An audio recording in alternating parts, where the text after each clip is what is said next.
Ma sœur a appelé 20 minutes avant mon premier rendez-vous galant en 2 ans. Je te dépose les 3 enfants. Débrouille-toi.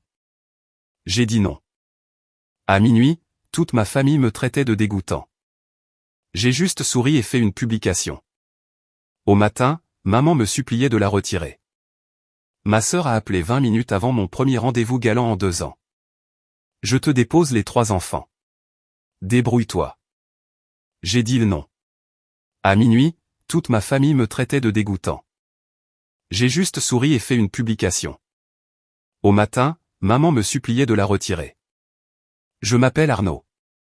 J'ai 29 ans, et je veux vous raconter la nuit où ma sœur a essayé de m'utiliser comme babysitter gratuite et a accidentellement fait exploser sa propre réputation par la même occasion.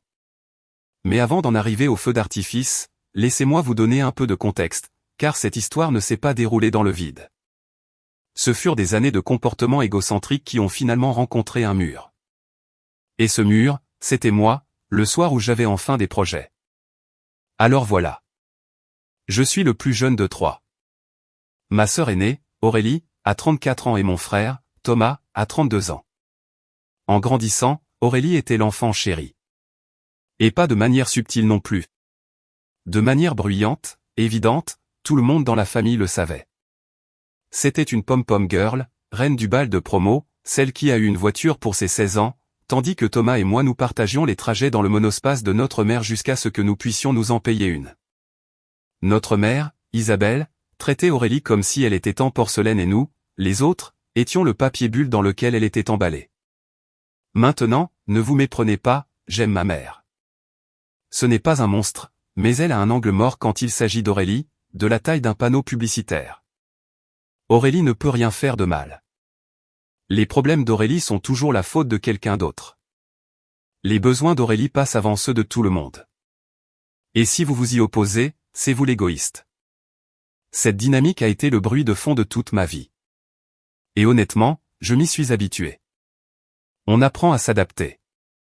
On apprend à hocher la tête, à se faire discret et à construire sa propre vie séparément, ce que j'ai fait. Après le lycée, j'ai fait une école professionnelle, je suis devenu électricien et j'ai lentement bâti une carrière décente. J'ai acheté une petite maison à environ 40 minutes de chez ma mère. J'ai eu un chien nommé Capitaine qui est objectivement le meilleur chien de la planète et je me suis installé dans une vie calme et stable. Pas glamour, mais la mienne. Je l'aimais. J'en étais fier. Le seul domaine où les choses ne prospéraient pas vraiment était ma vie de couple. Écoutez, je ne vais pas m'asseoir ici et prétendre que je suis une sorte de héros romantique incompris. La vérité est que j'ai traversé une rupture difficile il y a environ 2 ans et demi. Elle s'appelait Marine. Nous étions ensemble depuis 3 ans et elle m'a quitté pour un gars qu'elle a rencontré dans une salle de CrossFit. Classique, non? Ça m'a complètement brisé. Je ne vous ennuierai pas avec les détails, mais j'ai passé environ 1 an et demi à travailler, rentrer à la maison, dîner avec Capitaine et regarder beaucoup trop de documentaires sur les faits divers. Pas vraiment une période glorieuse, mais environ 2 mois avant que tout ce gâchis ne se produise, quelque chose est arrivé. J'ai rencontré quelqu'un. Elle s'appelait Léa. C'était une assistante vétérinaire à la clinique où j'amenais Capitaine pour ses contrôles. Et elle a ri de ma blague idiote sur le fait que Capitaine avait besoin d'une promotion. Et je jure que quelque chose a fait les clics. Nous avons parlé pendant environ 20 minutes dans le hall pendant que Capitaine essayait de manger une brochure sur la prévention du ver du cœur. Et avant que je ne parte, elle m'a donné son numéro, l'a écrit au dos d'une carte de visite. J'avais l'impression d'avoir 17 ans à nouveau. Nous avons échangé des messages pendant des semaines. Des conversations faciles, naturelles. Elle était drôle et vive, et elle semblait réellement intéressée par moi, ce qui, après Marine, était comme trouver de l'eau dans le désert. Finalement, je l'ai invitée à sortir. Dîner dans ce restaurant italien du centre-ville appelé La Dolce Vita. Rien de fou, juste un endroit sympa. Elle a dit oui. J'ai fait la réservation pour samedi soir à 19h30. Maintenant, c'est là que vous devez comprendre quelque chose à propos d'Aurélie. Elle a 3 enfants. Léo a 7 ans, Manon a 5 ans, et le petit Louis a 18 mois. Son mari Marc est routier longue distance, alors il est souvent absent. Et écoutez, je comprends. Être maman de 3 enfants avec un mari sur la route, c'est difficile. Je ne suis pas sans cœur. J'ai aidé de nombreuses fois. J'ai gardé les enfants en semaine pour qu'elle puisse aller à son club de lecture. J'ai récupéré Léo après son entraînement de football. J'ai fait des courses pour elle quand elle était dépassée. Je ne suis pas un oncle indigne qui apparaît à Noël avec une carte cadeau et disparaît. J'ai été là. Mais voilà le truc avec Aurélie. Aider n'est pas une faveur. C'est une attente. Elle ne demande pas. Elle ordonne. Et si vous dites non, elle n'est pas juste déçue. Elle est offensée comme si vous l'aviez personnellement insultée en ayant votre propre vie. Et puis elle appelle maman et maman vous appelle et soudain vous êtes le méchant d'une histoire que vous ne saviez même pas qu'on écrivait. Alors c'est samedi, ce samedi, mon premier rendez-vous galant en 2 ans. J'ai pris une douche, taillé ma barbe, mis une chemise qui n'a pas de logo, ce qui pour moi est pratiquement une tenue de soirée. Je suis devant le miroir de ma salle de bain, me donnant un discours d'encouragement qui rendrait fier un entraîneur de football lycéen. Quelque chose comme « Tu es un homme adulte. Tu as recablé des bâtiments entiers. Tu peux t'asseoir en face d'une jolie femme et manger des pâtes sans te couvrir de ridicule. » Capitaine était assis derrière moi, l'air profondément blasé, ce qui honnêtement était juste. Ma réservation était à 19h30. À 19h10, mon téléphone a sonné. Aurélie. J'ai failli ne pas répondre. Quelque chose dans mon ventre me disait de ne pas le faire, mais je l'ai fait parce que je suis un idiot et parce que 29 ans de conditionnement familial sont difficiles à secouer. Salut Arnaud, j'ai un énorme service à te demander. Marc a été appelé pour une course supplémentaire et je viens d'être invité à l'anniversaire de Camille en ville. Je te dépose les 3 enfants chez toi. J'arrive dans environ 20 minutes. Pas une question, un ordre un samedi soir avec 20 minutes de préavis. J'ai respiré. Aurélie, je ne peux pas ce soir. J'ai des projets. Il y a eu une pause. Le genre de pause que si vous avez déjà eu affaire à quelqu'un qui n'est pas habitué à entendre le mot au nom, vous savez exactement à quoi elle ressemble. C'est le silence avant la tempête. Des projets? Quel projet? Tu n'as jamais de projet. Et honnêtement, celle-là a fait mal. Non pas parce que c'était méchant, mais parce que c'était assez vrai pour faire mal. Je n'avais pas de projet la plupart des samedis. Mais j'avais des projets ce soir. Des importants. Les premiers depuis très longtemps. J'ai un rendez-vous, en fait. Réservation à 19h30. Je suis littéralement sur le point de partir. Elle a ri. Pas un rire joyeux. Ce rire court et dédaigneux que les gens font quand ils pensent que ce que vous avez dit est gênant et donc ridicule. Arnaud, allez. Je suis sûr qu'elle comprendra. Reprogramme juste.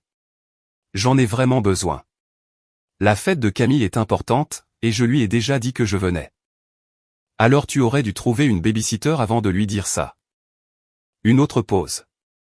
Plus longue cette fois. Je pouvais presque entendre les rouages tourner.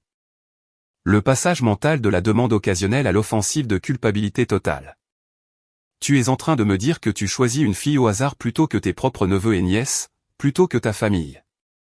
Je te dis que j'ai des projets et que tu m'as donné 20 minutes de préavis. Ça ne marche pas comme ça, Aurélie. Elle m'a raccroché au nez, juste comme ça. Pas d'au revoir, pas de négociation, juste le clic de quelqu'un qui s'attendait pleinement à obtenir ce qu'elle voulait et ne pouvait pas concevoir l'alternative. Je suis resté là un instant, téléphone à la main, le cœur battant, puis j'ai regardé Capitaine et j'ai dit, ça s'est bien passé.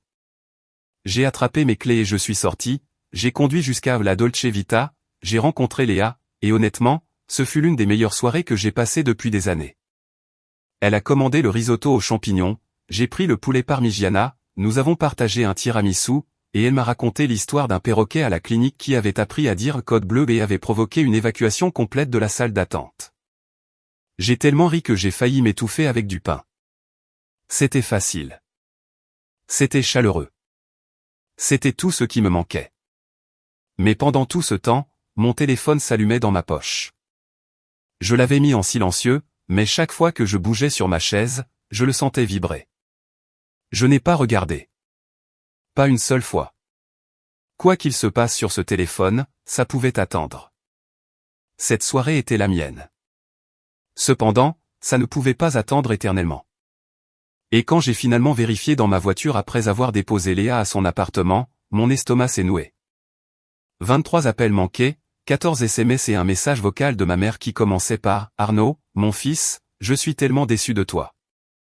Ce qui, si vous avez déjà eu une mère française très protectrice, vous savez que c'est l'équivalent verbal d'une tornade de catégorie 5 qui touche terre.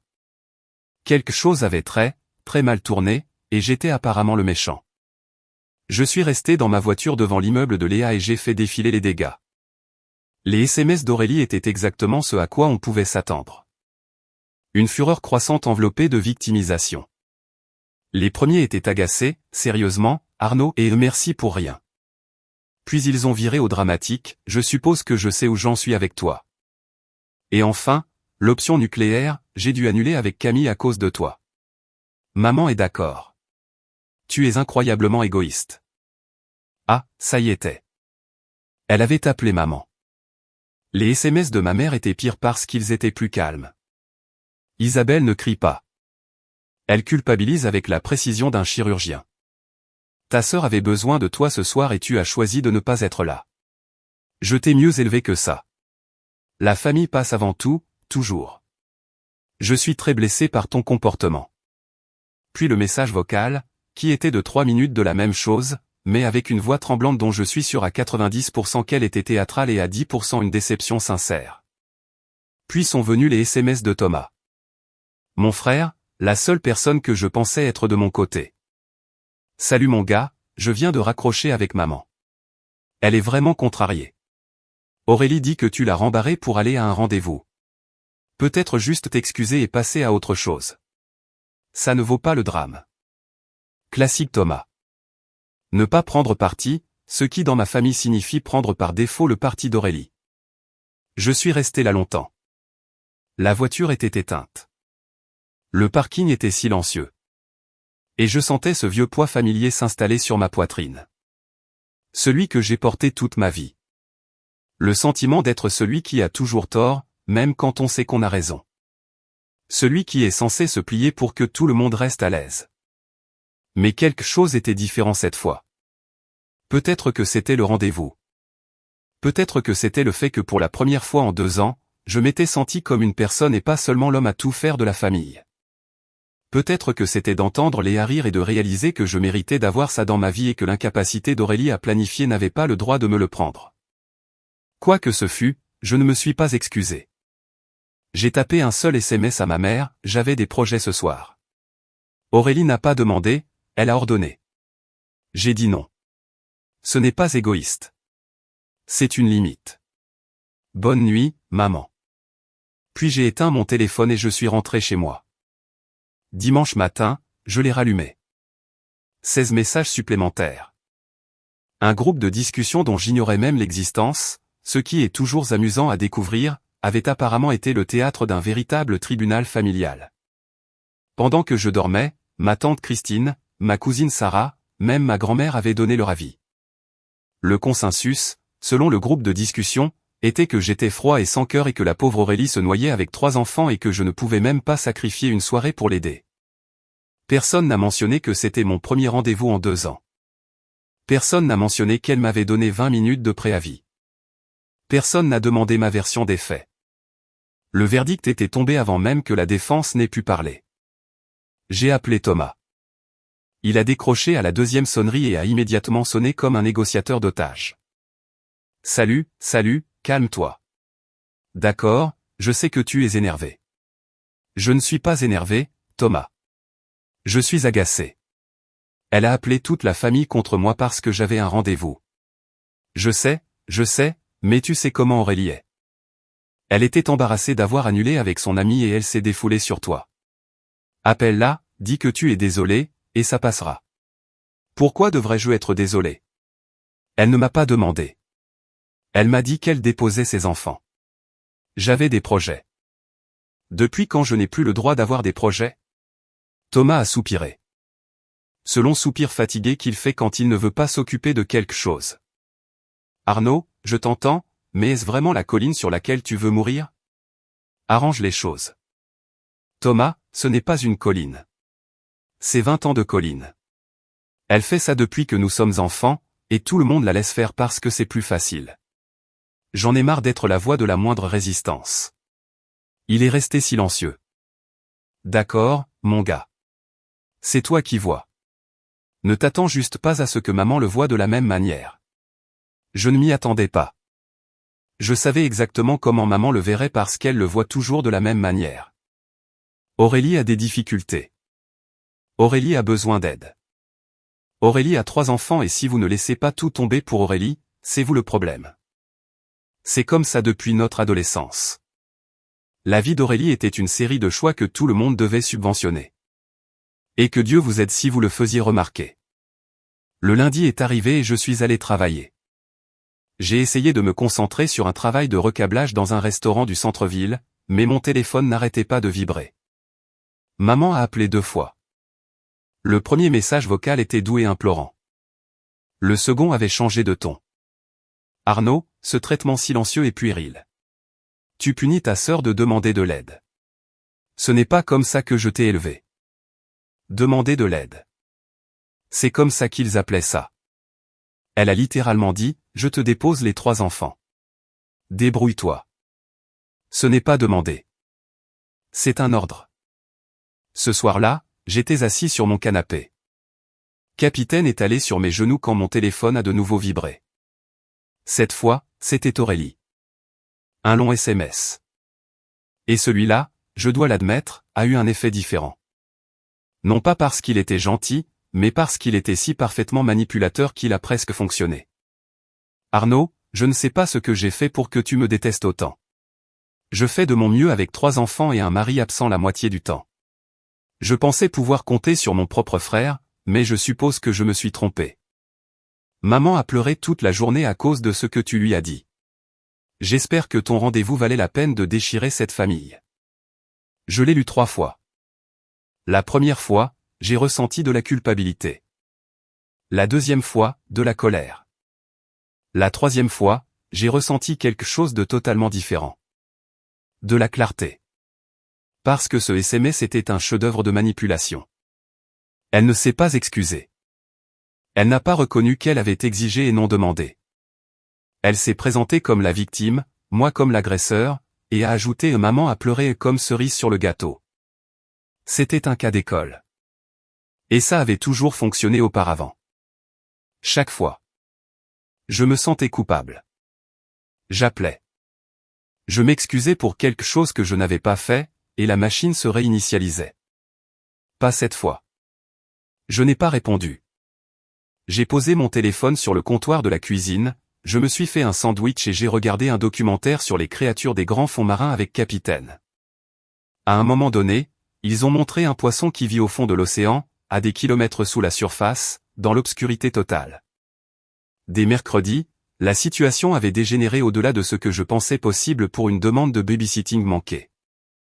Ma cousine Sarah avait posté quelque chose de vague sur les réseaux sociaux à propos de certaines personnes qui ne se souciaient que d'elles-mêmes. Ma tante Christine m'a envoyé un sermon sur le fait qu'elle m'avait toujours considéré comme le plus prévenant. Ma grand-mère, qui a 81 ans et utilise son téléphone comme une grenade dégoupillée, a réussi à m'envoyer un SMS qui disait juste « Appelle ta sœur, grand-mère ». Et puis, le jeudi est arrivé. Je suis rentré du travail fatigué, couvert de poussière de plâtre, et j'ai trouvé la voiture de ma mère dans mon allée. Elle était assise sur les marches de mon Porsche, son sac sur les genoux et ses lunettes de lecture sur le dessus de la tête, ce qui était son air sérieux. « Nous devons parler, dit-elle en m'approchant. À propos de quoi ?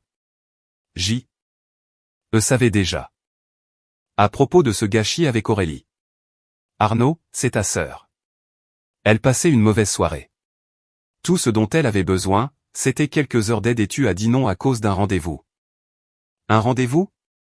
Arnaud. J'ai déverrouillé ma porte d'entrée et Capitaine est sorti en trombe pour la saluer parce que Capitaine aime tout le monde et n'a aucune notion de politique familiale. Maman l'a caressé, ce que j'ai interprété comme un signe qu'elle n'était pas encore en mode terre brûlée. Maman, elle n'a pas demandé.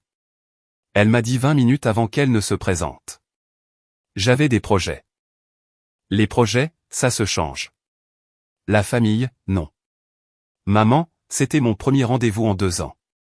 2 ans ? Tu sais ça ? Tu sais même ce qu'a été ma vie depuis que Marine est partie ? Elle m'a regardé et, une seconde, juste une seconde, j'ai cru voir quelque chose changer. Comme si elle m'écoutait. Vraiment m'écoutait. Mais c'est passé. Je sais que ça a été difficile pour toi, mon chéri. Mais Aurélie a 3 petits et elle avait besoin de toi. Elle avait besoin d'une babysitter. Ce n'est pas la même chose que d'avoir besoin de moi. Elle aurait pu appeler une babysitter. Elle aurait pu appeler Thomas. Elle aurait pu planifier à l'avance, mais elle ne l'a pas fait parce qu'elle sait qu'elle peut juste me refourguer ses problèmes et que tout le monde me fera me sentir coupable si je dis non. Et te voilà sur mon porche, lui donnant raison. Maman s'est levée. Ses lèvres étaient pressées en cette fine ligne. Cela signifie que la conversation est terminée. Non pas parce qu'elle est résolue, mais parce qu'elle a décidé qu'elle avait raison et qu'une discussion supplémentaire était inutile. Je suis déçu de toi, Arnaud. Vraiment. Elle a marché jusqu'à sa voiture, est montée et est partie. Je suis resté sur mon porche et j'ai regardé ses feux arrière disparaître. Et je ne vais pas vous mentir, ça a fait mal. Ça a fait beaucoup de mal. Non pas parce que je pensais avoir tort, parce que je savais que j'avais raison. Et ça n'avait pas d'importance. Dans ma famille, avoir raison n'a jamais eu d'importance. La seule chose qui compte est de garder Aurélie heureuse. Je suis entré, je me suis assis par terre avec Capitaine et j'ai regardé le plafond très longtemps. Les 2 semaines suivantes ont été difficiles, et je ne vais pas enjoliver les choses. Quand toute votre famille décide que vous êtes le méchant, peu importe à quel point votre raisonnement est solide. Cela vous ronge. Chaque fois que mon téléphone vibrait, je me tendais. Chaque fois que je passais devant le quartier de ma mère, je ressentais ce mélange étrange de colère et de tristesse qui me pesait sur la poitrine comme une brique. J'ai arrêté d'aller au dîner du dimanche.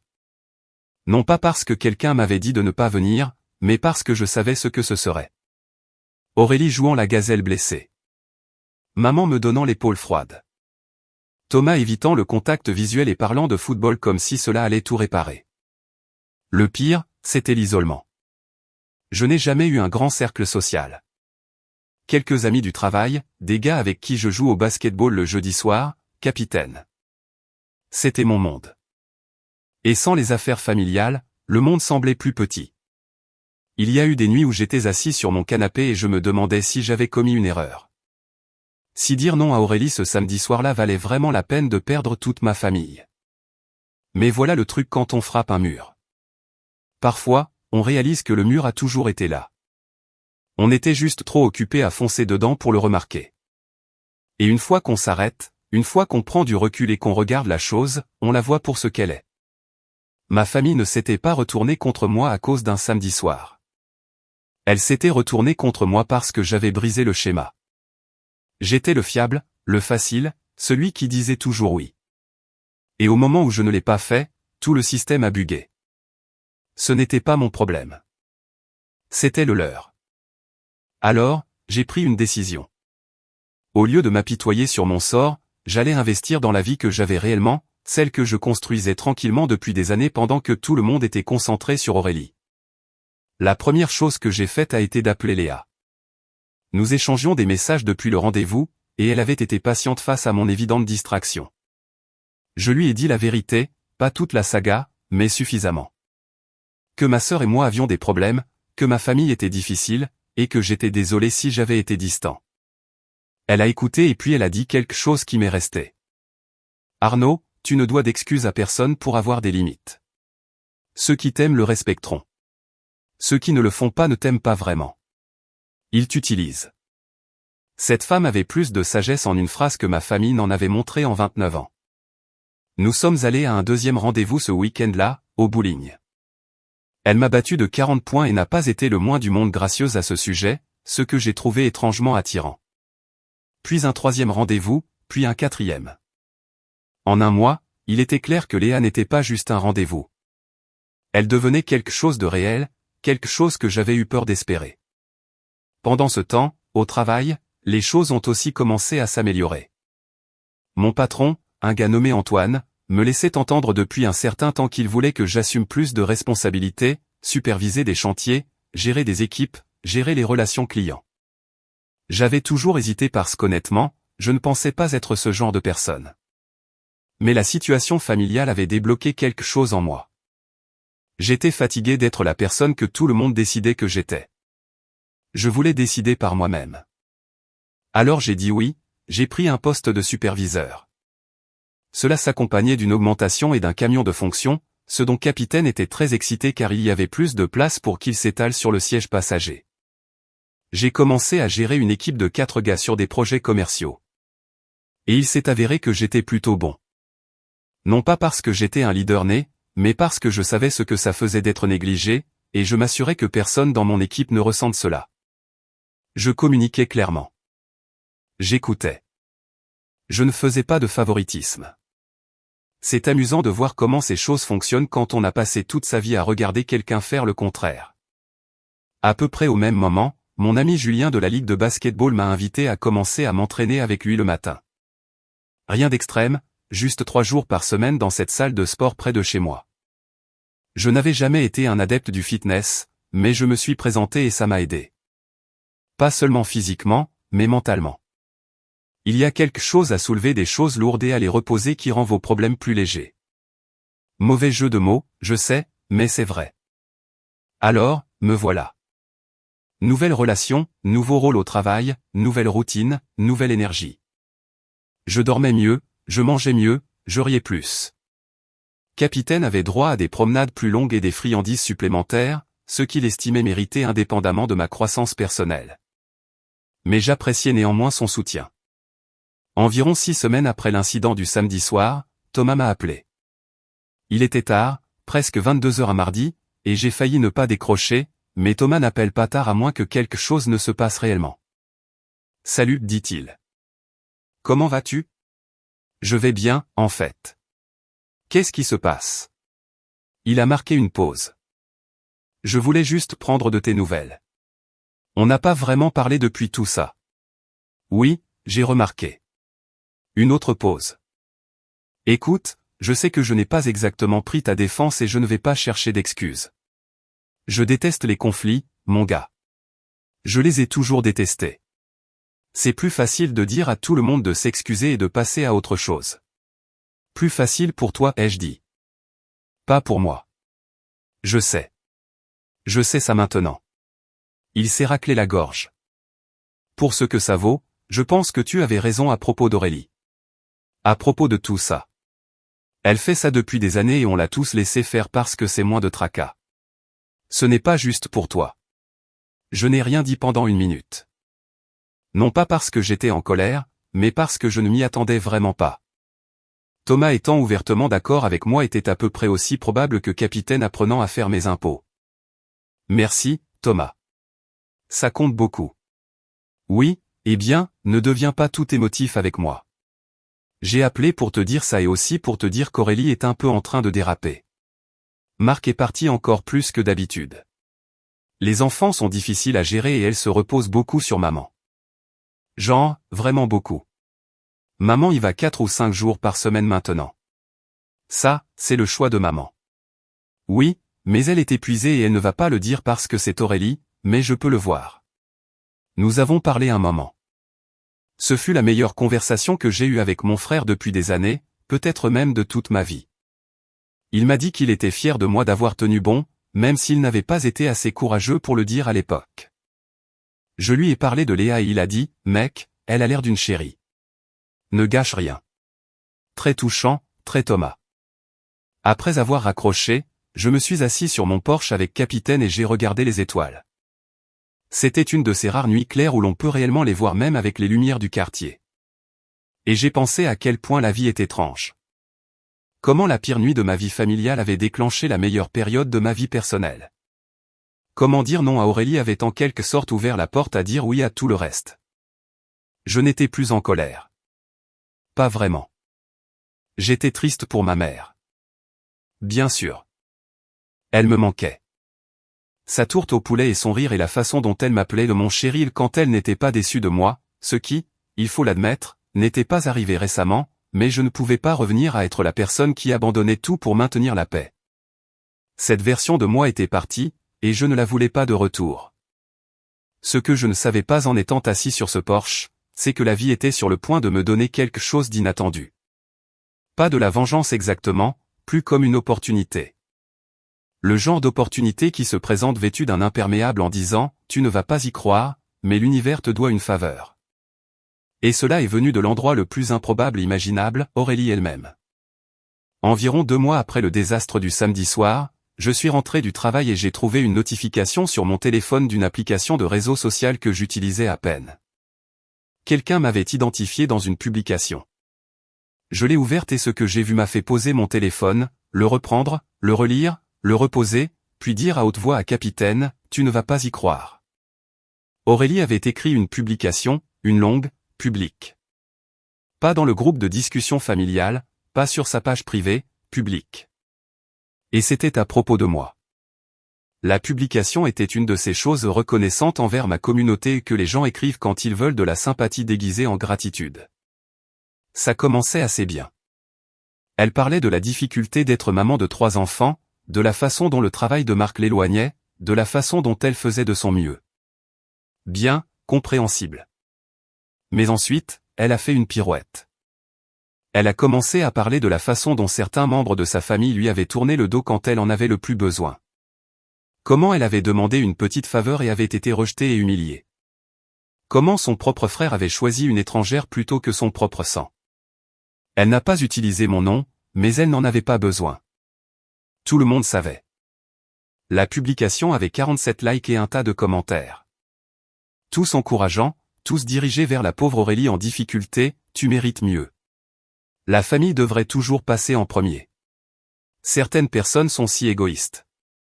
Une personne, une femme que je ne connaissais même pas, Hélène, a écrit, coupe-le, ma reine. Tu n'as pas besoin de cette énergie. Coupe-moi comme si j'étais le toxique. Comme si j'avais fait quelque chose de monstrueux en allant à un rendez-vous. Je vais être honnête, ma première réaction a été la rage. Cette colère chaude et vibrante qui commence dans la poitrine et se répand jusqu'au bout des doigts. Elle avait pris nos affaires familiales privées et les avait mises sur Internet pour des points de sympathie. Elle avait déformé l'histoire, omis tous les détails qui la faisaient mal paraître, et m'avait dépeint comme un salaud sans cœur qui avait abandonné sa sœur et ses enfants, et les gens se régalaient. Mais ensuite la rage s'est transformée en quelque chose de plus froid, de plus ciblé. Parce qu'en lisant cette publication pour la 3e fois, j'ai réalisé quelque chose. Aurélie avait commis une erreur, une grosse. Elle était allée en public.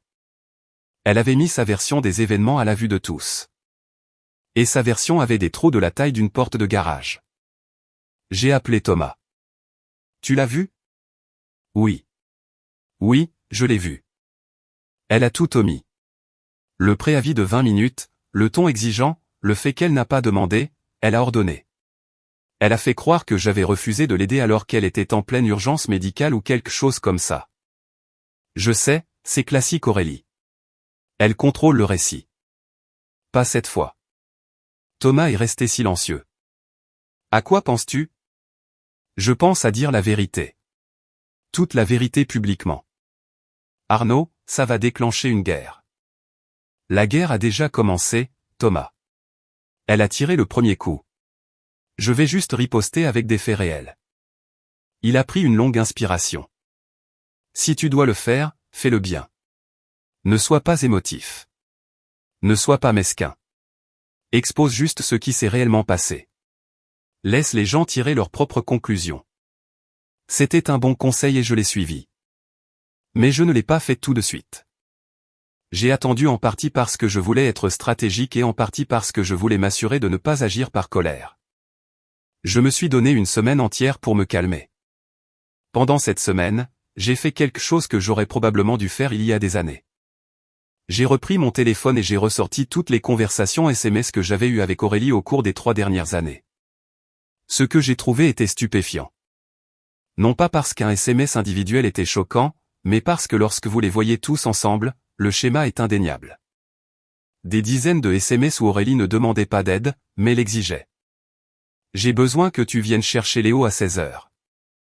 Je dépose les enfants samedi. Assure-toi d'avoir des snacks. Tu peux venir réparer mon broyeur d'évier? Marc est inutile. Jamais de s'il te plaît. Rarement un merci.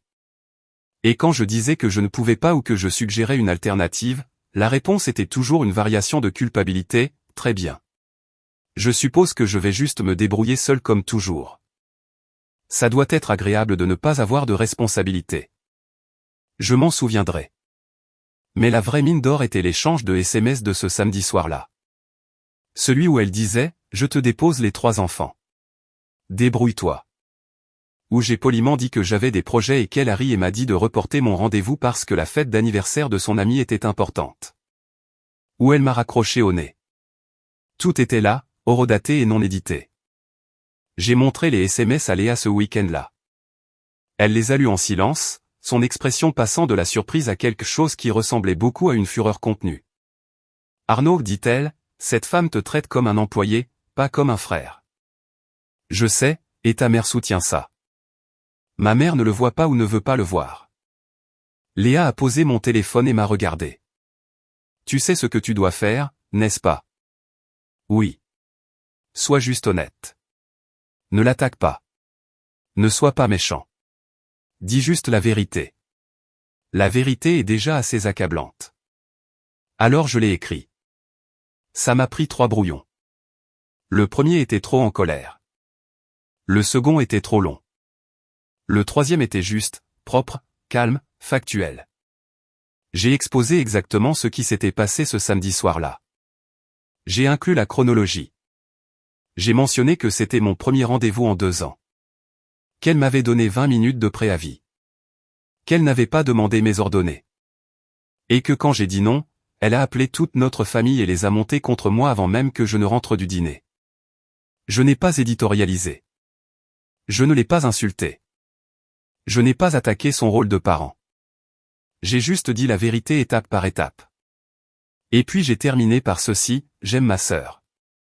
J'aime ma famille. Mais je ne vais pas m'excuser d'avoir ma propre vie. J'ai aidé Aurélie plus de fois que je ne peux compter, avec plaisir et sans plainte.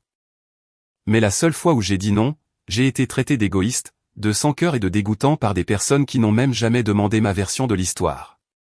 Alors, la voici. Ma version. Faites-en ce que vous voulez. Et puis j'ai fait quelque chose qui était soit brillant, soit fou. J'ai joint des captures d'écran. Pas toutes, juste les principales. Le SMS où elle disait « Je te dépose les 3 enfants. Débrouille-toi ». Celui où elle me disait de reporter mon rendez-vous parce que la fête d'anniversaire de son amie était importante. Celui où elle disait « J'espère que ton rendez-vous valait la peine de déchirer cette famille ». Et pour faire bonne mesure, quelques anciens montrant le schéma, les exigences, les culpabilisations, le sentiment de droit. J'ai laissé la publication pendant 2 jours. Je l'ai relue probablement 50 fois. Je me suis demandé si j'étais sûr, j'ai demandé à Léa, j'ai demandé à Thomas, qui a dit, si tu postes ça, tout change. J'ai dit, bien. Un jeudi soir, vers 21h, je l'ai posté. Je l'ai mise en public, sans identifier personne. Pas besoin. Tous ceux qui devaient la voir la verraient. Puis j'ai éteint mon téléphone, me suis fait une tasse de café, me suis assis sur mon canapé avec Capitaine, et j'ai attendu le lever du soleil. Je n'ai pas beaucoup dormi cette nuit-là. Non pas parce que j'étais inquiet, mais parce qu'il y a quelque chose de surréaliste à savoir que vous venez de changer toute la dynamique de votre famille avec une seule publication. Comme si l'on laissait tomber une pierre dans un étang et que l'on regardait les ondulations se propager dans toutes les directions. On ne peut pas revenir en arrière. On ne peut pas contrôler où vont les ondulations. Tout ce que l'on peut faire, c'est s'asseoir sur le rivage et regarder.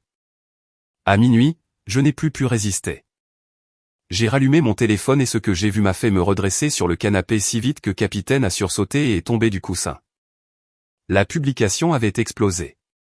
Plus de 200 réactions, des dizaines de commentaires, et le ton n'était pas du tout ce à quoi je m'attendais.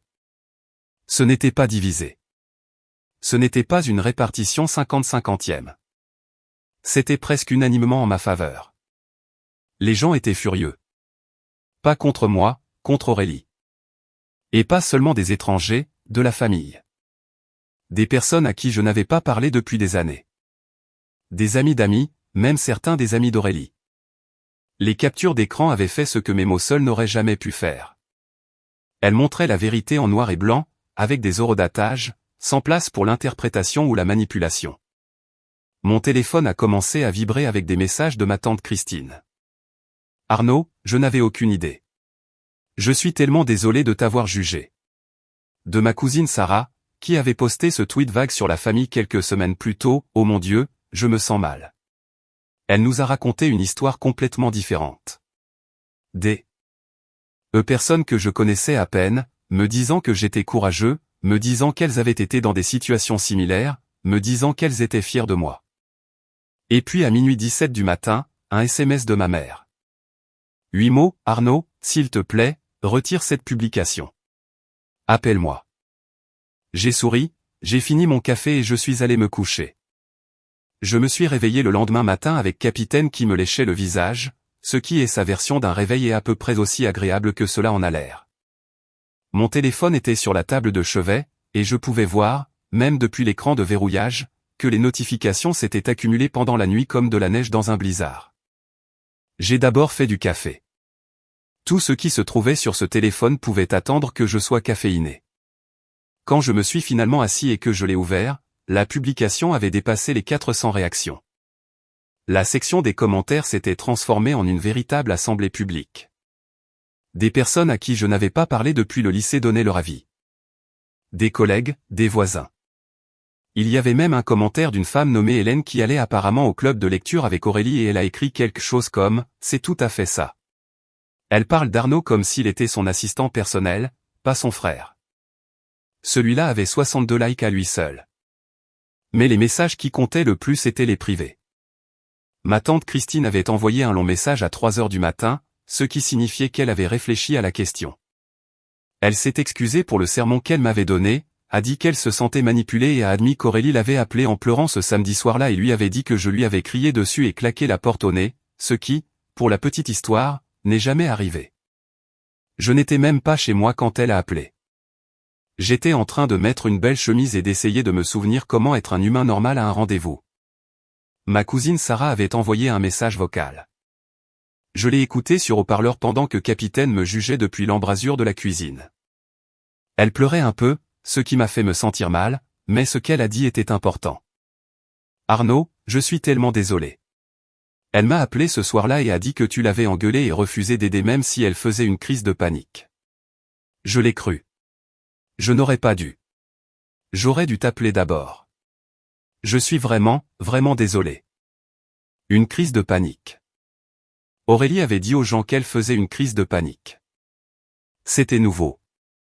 L'histoire avait apparemment évolué chaque fois qu'elle la racontait, comme un jeu de téléphone arabe où le message empire à chaque étape. Puis il y avait ma mère. Elle avait appelé 4 fois entre 6 et 8 heures du matin.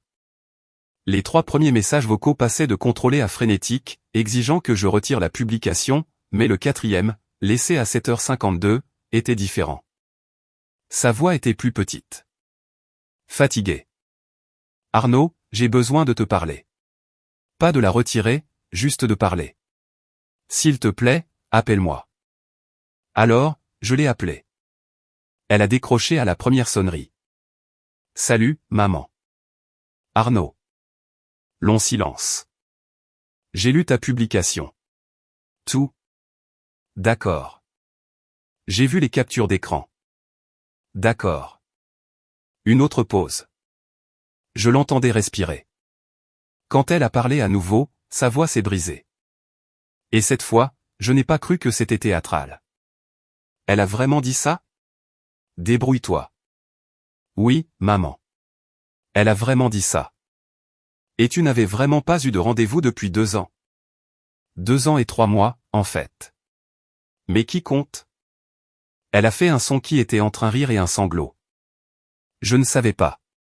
Je ne savais pas que ça faisait si longtemps. Tu ne m'as jamais dit. Tu n'as jamais demandé. Celui-là a fait mouche. Je pouvais l'entendre dans le silence. Non pas le silence en colère de quelqu'un qui pense avoir raison.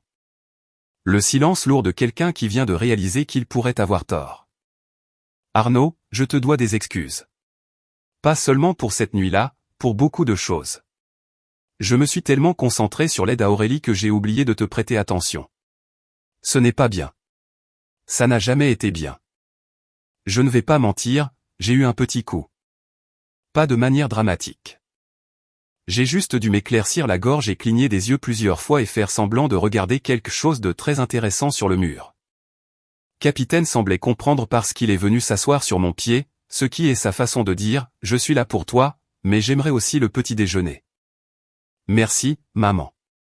Ça compte beaucoup. J'ai parlé à Aurélie ce matin. Comment ça s'est passé? À peu près comme on pouvait s'y attendre. Elle est contrariée. Elle dit que tu l'as humiliée. J'ai dit la vérité. Si la vérité est humiliante, c'est quelque chose qu'elle doit assimiler. Maman a soupiré. Je sais. Je sais ça maintenant, mais c'est ma fille, Arnaud. Je ne peux pas juste éteindre ça. Personne ne te demande de l'éteindre, maman. Je te demande de l'allumer aussi pour moi. Celui-là est resté entre nous pendant longtemps. Quand elle a parlé à nouveau, elle a dit, tu as raison. Viens dîner ce week-end. Juste toi et moi. Pas d'Aurélie, pas de drame. Je ferai de la tourte au poulet. Je peux amener quelqu'un. La fille du rendez-vous, elle s'appelle Léa. Amène Léa. J'ai souri. Mon premier vrai sourire depuis des semaines, dirigé vers quoi que ce soit de familial. D'accord. Samedi. Maintenant, voici ce qui s'est passé avec Aurélie. Elle ne m'a pas appelé. Ni ce jour-là. Ni le lendemain. Ni pendant près de 2 semaines. D'après ce que Thomas m'a dit, elle était embarrassée. Légitimement et profondément embarrassée. La publication n'avait pas seulement montré ma version de l'histoire. Elle avait montré un schéma. Et les gens dans sa vie ne se sont pas ralliés à elle cette fois. Ils lisaient les captures d'écran et se taisaient. Quelques-uns m'ont contacté en privé pour me dire qu'ils avaient remarqué le même comportement, mais ne s'étaient jamais sentis à l'aise de dire quoi que ce soit. 2 semaines après la publication, Aurélie m'a finalement envoyé un SMS. C'était court. Pouvons-nous parler en personne? J'ai dit oui. Nous nous sommes rencontrés dans un café, terrain neutre. Elle avait l'air fatiguée. Pas la fatigue théâtrale qu'elle met parfois pour attirer la sympathie. Vraiment fatiguée, comme si elle n'avait pas dormi. Elle s'est assise, a enveloppé ses 2 mains autour de sa tasse de café et ne m'a pas regardé pendant environ 30 secondes. Puis elle a dit, je suis désolée. J'ai attendu. J'ai appris que le premier je suis désolé est généralement un ballon d'essai. La vraie excuse, si elle vient, est celle qui suit. Je suis désolé pour la façon dont je t'ai traité ce soir-là. Et pas seulement ce soir-là. Pendant longtemps, j'y ai pensé. Et je pense que je me suis tellement habitué à ce que tu sois toujours là que j'ai cessé de le considérer comme un choix que tu faisais. Je m'y attendais juste. Et quand tu as dit non, j'ai paniqué. Et au lieu de gérer ça comme une adulte, j'ai transformé ça en guerre. C'était mal. Elle m'a regardé. Ses yeux étaient rouges. J'ai aussi menti. À maman, à Christine, à Sarah.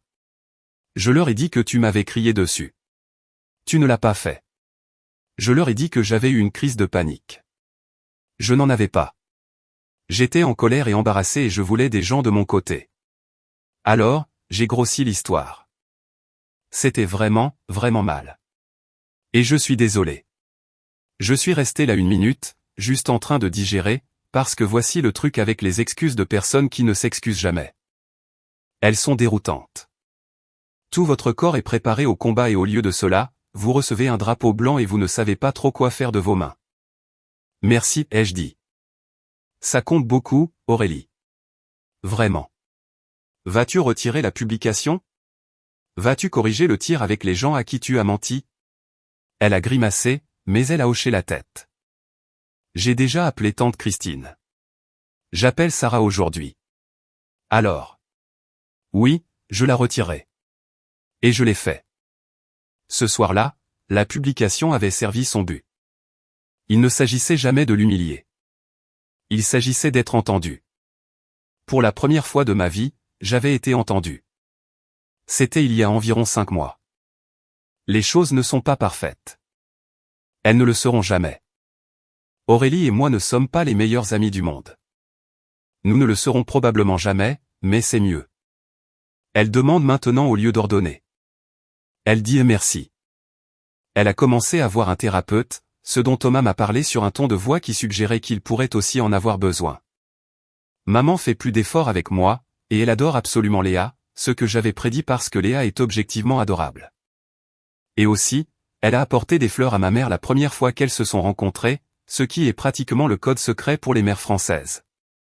Léa et moi sommes toujours ensemble, toujours solides. Elle a emménagé il y a environ 2 mois et Capitaine est ravi car elle lui fait de meilleures gratouilles au ventre que moi, ce dont je fais semblant d'être offensé, mais secrètement je suis juste reconnaissant qu'il soit heureux. J'ai eu une autre promotion au travail. Chef d'équipe sur un grand projet de rénovation hospitalière. Antoine m'a dit que j'étais la meilleure chose qui soit arrivée à cette entreprise depuis que nous avions arrêté d'acheter du café bon marché, ce qui est le plus grand compliment qu'il ait jamais fait à quiconque. Je pense encore parfois à ce samedi soir. J'étais dans ma salle de bain, nerveux à l'idée d'un premier rendez-vous, et ma sœur a appelé et a essayé de me le prendre. Si j'avais dit oui, si j'avais cédé comme je l'avais toujours fait, je serais encore le paillasson de la famille. Toujours célibataire, toujours en train de dîner seul avec Capitaine tous les soirs. Au lieu de cela, j'ai dit non. Un mot, 2 lettres, et ça a tout changé. Alors, si vous lisez ceci et que vous êtes dans une situation similaire, si vous êtes celui sur qui votre famille s'appuie toujours parce que vous êtes fiable, et qu'ils ont confondu fiable avec disponible et disponible avec obligé, laissez-moi vous dire quelque chose.